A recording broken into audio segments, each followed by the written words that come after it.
కట్టి ఊళ్ళోకి వచ్చానమ్మా కానారి పూలు పెట్టి డాక్టర్లు తెచ్చానమ్మా తంగేడు పూలు పెట్టి కంటాన దూకేనమ్మా ముక్కు ముక్కెర పెట్టి లోకాల మీదనమ్మా ముందార చూడంగా మున్నూరు కన్నులమ్మా ఎదుకాల చూడంగా ఏనూరు కన్నులమ్మా సాధువు శిస్తులంతా సాగిల పడ్డరమ్మా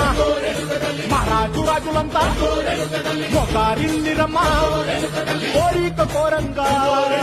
రంగులు పూసినాము ఆశలు తీరంగా వేషాలు వేసినాము నీకన్నా పెద్ద దిక్కులో కాన ఎక్కడుంది నైవేద్యమంటంగా మా కాడ ఏమిటుంది వరలన్నీ అలకించి మన మీయవే తల్లి కన్నా బిడ్డలను కాపాడలే తల్లి